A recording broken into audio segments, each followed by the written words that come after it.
Hey guys, welcome back. This is Locomotive here, and today we are here for another restoration video. I hinted at this restoration in my last restoration video, so I'll just link that up in the iCard there if you want to see it after we're done.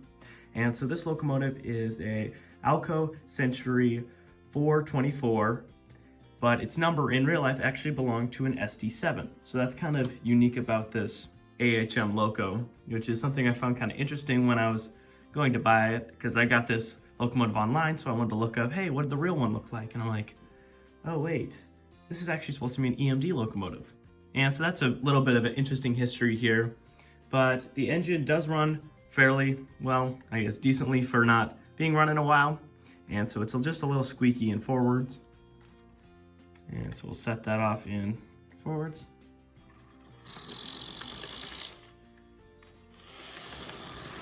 And reverse is a little quieter.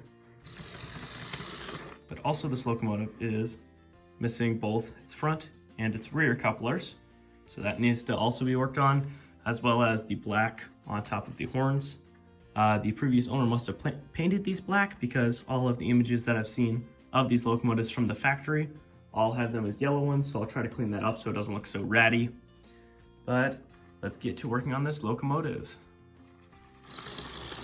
All right, now let's start by taking off the body, but as I found out with these AHM locomotives, it's kind of hard to get the body itself off because there's 4 little tabs. There's a front tab, and I don't think there's a rear tab. But with these, I want to just use a screwdriver,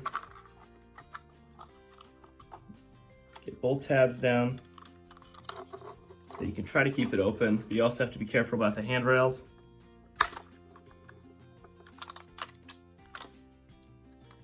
And so this is a real tricky job to get done.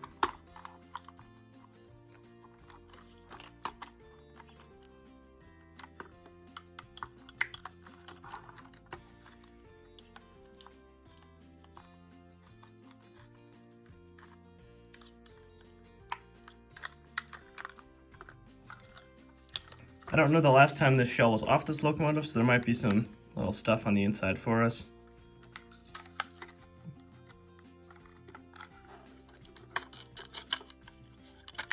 There we go. All 5 of the pins are off. The front one doesn't have a barb, so it just slides off. So we'll take the shell, put it off to the side, clean it up, and we'll get to clean these horns later. So I'll just set that out of the way. All right, now let's look at the body here. Pretty standard locomotive here. It looks like it's a 5-pole motor. And if I wanted to, and I got somehow to 3D print something, I bet you I could probably make this rear truck powered, because it has the parts needed to just make another U-joint that goes underneath these weights. So you'd have to take the weights off the rear. But this is only a 4-wheel drive engine. I believe it's only 4-wheel pickup. Maybe it's 6 wheels. I think it's 6-wheel pickup. And this motor housing is loose. It's kind of flying around a little bit. I believe the light still works, but I will have to double check that because I couldn't see it earlier. And so first thing we want to do is take off the bottom truck covers to get all these cleaned up, because these are pretty dirty. And this engine does have traction tires, one here. And so I guess this engine is just a 4-wheel pickup, because you can't have powering pickup through your traction tires. To take the bogie covers off, there's a little plastic piece that you have to just push off the back. And so just try to get a screwdriver in there and wedge it off. Just want to be careful not to break it. And there you go, it should fall out, as well as the wheels. These 2 are the traction tire ones, so I want to make sure not to mix those up. And then let's get the 2 off the back as the other wheels decide to roll. There we go. All right, now I'll get all these wheels back together. One did roll off the table. Set these off to the side, and now let's get to cleaning the wheels. To clean the wheels, you just want to take your track bright, or whatever your suggestive way to clean your wheels. And so I just take Pico Track Bright. Same thing as to clean my rails. You can see the marks it leaves on the rails.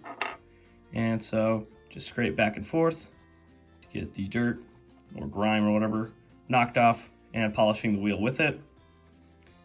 And so you just want to do this back and forth quite a bit, and make sure that you get it till it's fully shiny on all sides. But you do not want to do it to the traction tire side, or else you're gonna break the traction tire.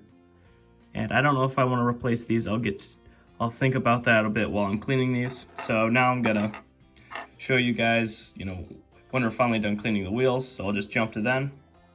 All right, now the wheels are all cleaned up, so you can just set those off to the side here. Make sure they don't roll off the table. And now I want to take a look inside the trucks here and see what's going on here. This one just needs to be oiled in the rear here. There's not much that needs to be cleaned up, except I will try to brush off any dirt or grime off the ends of these contacts here, because that's how the locomotive picks up power. So we want it to be running as efficiently as possible. Just try to whip that kind of off.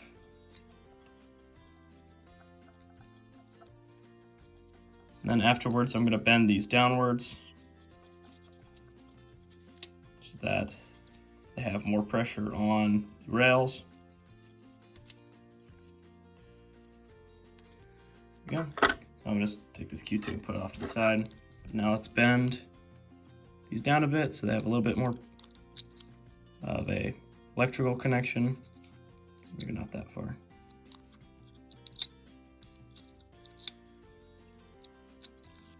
You also want to make sure not to crack one of these off.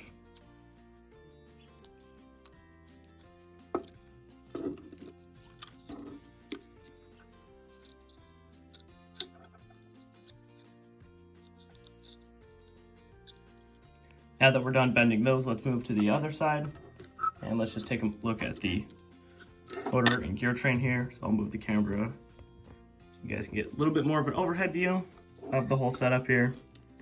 And so it seems like only oil has been applied, so no thicker lubricant to put over the gears here.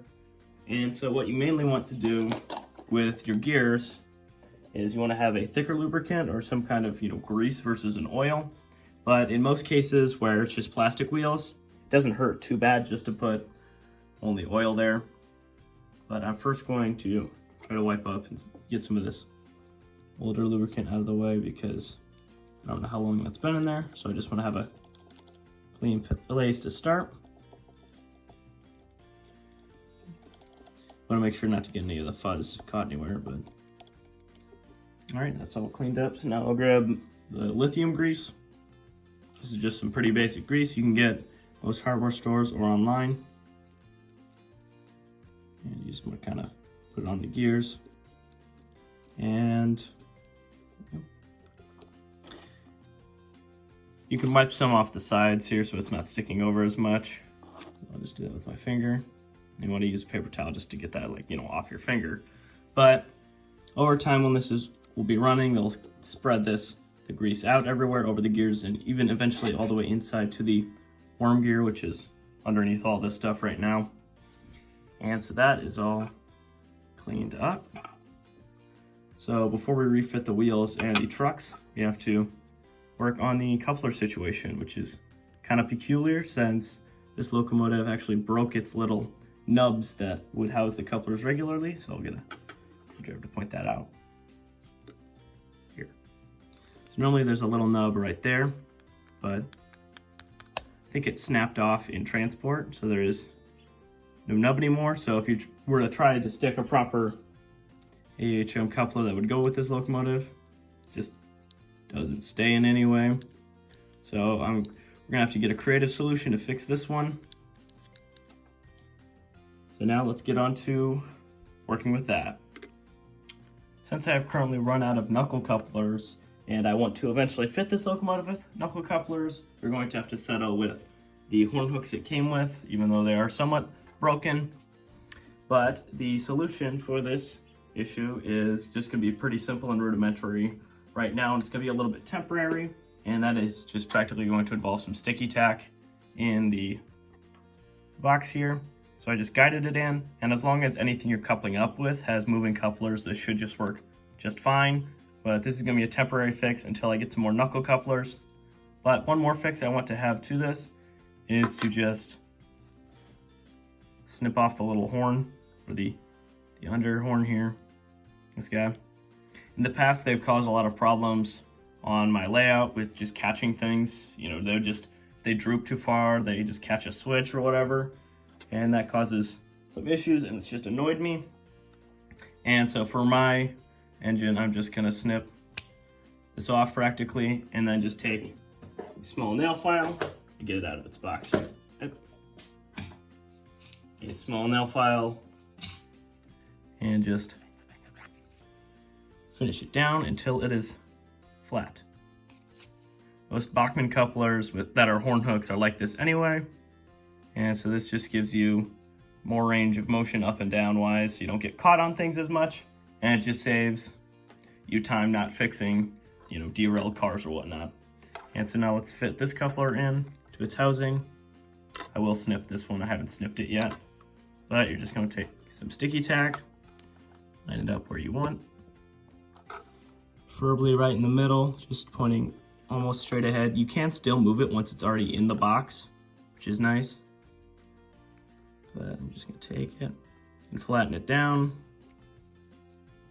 put a decent amount of pressure, and then I'm also going to take a screwdriver and feed the sticky tack back into the box so it's not sticking over this lip here, as well as push it back here. You get to lay flat, but also be secured and supportive for the coupler. And so it's a lot of strength in the coupler itself. It just can't move as much, but it can still wiggle, so it can move around. And on these kinds of locomotives where the entire bogie moves with it, it should not be an issue in any sort of way. And so now that we have both of these created, let's fit them to the locomotive. All right, now it's time to refit the wheels into their bogies. So let's just set them down and in. Then we can thread the couplers in. I'm just gonna use this box since it's cut a little less pretty, so we're just gonna put it in the back. It's a little tricky with the wheels wanting to come out.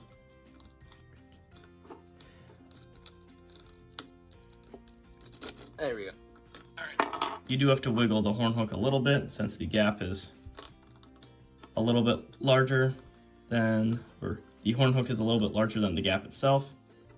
So now let's try to fit the bogie cover back on. Make sure that the wheels are in their slots. That wheel's in, there we go.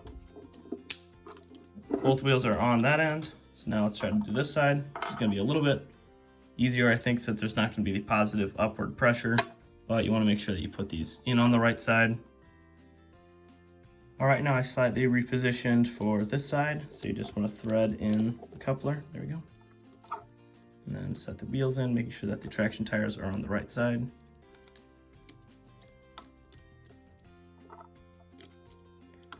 As well as making sure that the pickups are pushed down fully.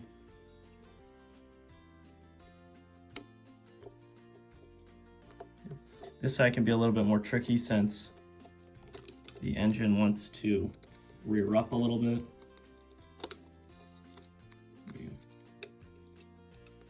Make sure I have all the pickups right. There we go. Alright, all the pickups are put on correctly. So now I'm just gonna check this engine to make sure that it's still running, and then we'll get to cleaning the motor. All right, now let's check if I wired everything up correctly. So in forwards. Obviously the motors and that work has not been done yet, but everything is still wired up right, so it's going the right directions. So now let's go and work on that motor. All right, now preferably to clean the commutator, you want to use something like a fiberglass pencil, but I don't have that right now, and so I'm just going to use some Q-tips. And so I'm just going to wipe down the inside here, make sure not to get any little fuzz on anything, but it's fairly dirty. And so I'm just going to go through, clean this up, and then after that we'll oil the motor and some of its bearings. Do not put oil on the commutator. That's kind of bad. That's pretty bad. And something you also want to make sure of doing is cleaning the gaps in the commutator. That will stop short-circuiting issues and help you just generally run better over time and make your motor last a lot longer. There we go. And you can just do that with a toothpick or something softer than the metal, because if you do it with something metal, you could possibly scratch it and then tear up the brushes, or these two things right here.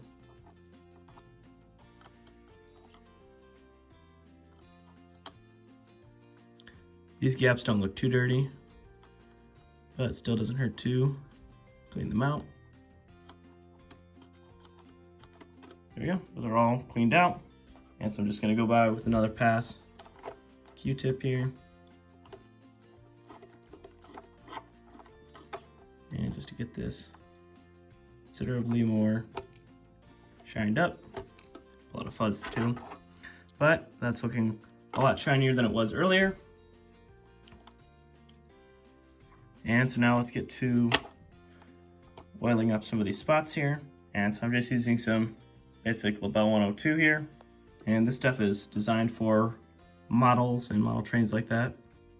So I'm just gonna put some on some bearings. You don't wanna put it too close to the commutator where it might get onto that, and that will cause, burning and other bad things to happen. And so then I'm also gonna get the underside bearings here, just where the wheels rest, to hopefully make it less squeakier, as I do not know exactly where these squeaks are coming from. All right now, sadly, I looked back at the footage and the light does not work in the front, and so it seems that its wires are, to focus, a little broken and craggled up, as well as the mounting of it just kind of shooting out some sort of old glue or whatnot. So I'm going to dust that off the table later. But so this engine will not have a light. So if you guys have any tips about light replacement or anything like that, I would love to hear that. But right now I'm just going to stick the bulb right back in. It doesn't really work, but I'm just going to have that in there for now. And the locomotive does run without it. I just did a quick little test off camera. But let's go now and just kind of clean the body. All right, now as I found out, the horns are removable. So a lot of the black has actually come off already, just taking the horns out of the body. They were not glued in or anything like that. And so I'm practically just gonna wipe these down with my fingers a little bit, and with a nail, look at the black here, it'll just kind of come off pretty simply. Kind of just want to blow off your fingers every once in a while so you don't get that black stuff all over. And you do want to wash your hands after this. I'm fine with leaving black in the center of the horns, because that's how they would be really, like in real life. But I'm just gonna wipe black off the rest of the body, or the horns. And so this is just kind of a slow process, but you want to be careful with it so you don't break anything, because these horns are kind of fragile and flexible.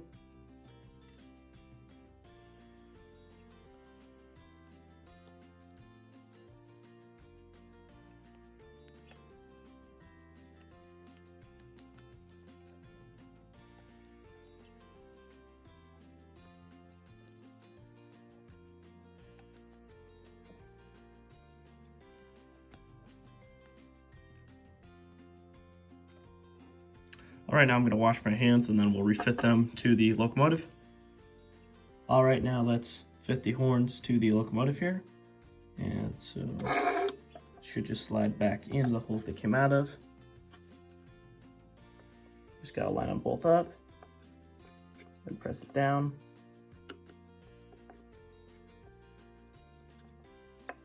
Go first horn on. Now let's get the second one. Second one's gonna be a little bit harder.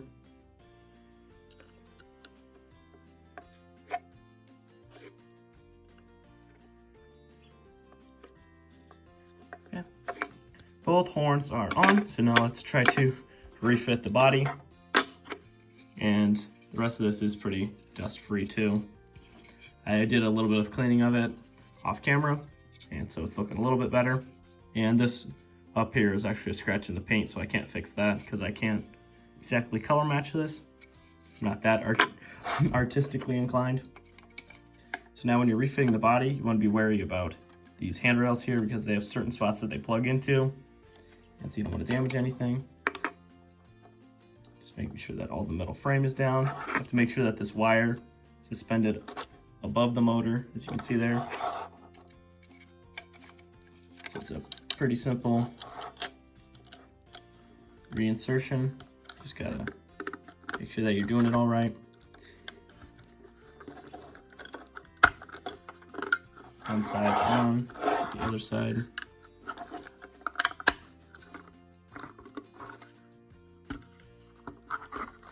And you do have to watch out about this back tab too. Just push that back in. Little back tab that you have to push in.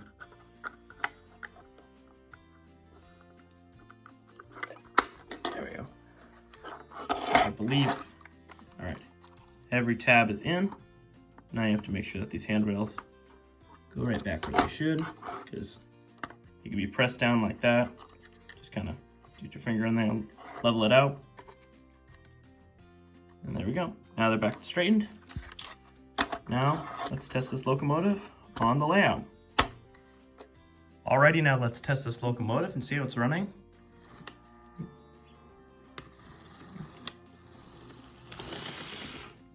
Forwards and now reverse.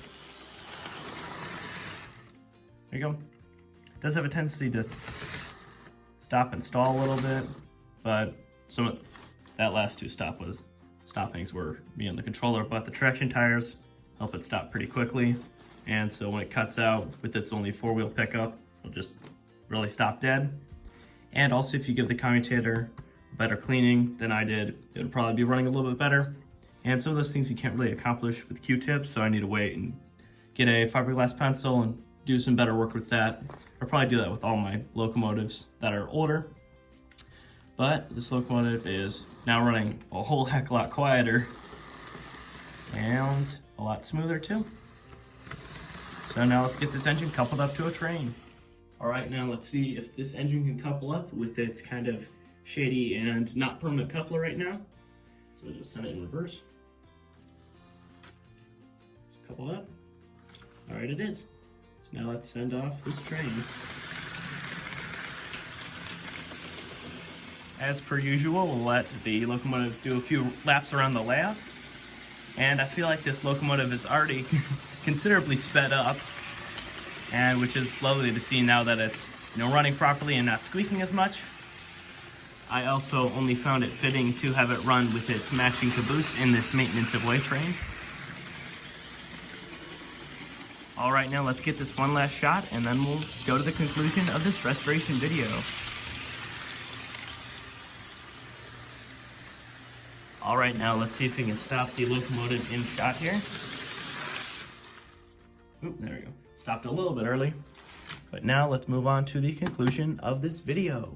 All right, now we're at the conclusion of this restoration video. I'd like to thank you guys so much for watching. And in this video, we lubricated all the gears, the bogies, and all that stuff. We tensioned and tightened the pickups on the rear truck. We didn't need to on the front truck. We oiled up everything on the inside. We cleaned the commutator a little bit. It wouldn't hurt if this one's cleaned up a little bit better. We dusted off the frame. I did that off camera. And then cleaned up the horns on the outside. Found out that the light is not working and I don't have any replacement bulbs, so I can't fix that right now. We got new couplers installed, or the original couplers installed, although using alternative methods because the parts needed were broken and I don't have, again, like I said, any replacement parts for anything like this. But this locomotive is running a lot quieter, a lot smoother, and pretty quick because even at about 30% power of the controller, it was, rocketing around the layout as you saw in the past two shots here. But I'd like to thank you guys again, and I'll see you guys next time. Bye-bye!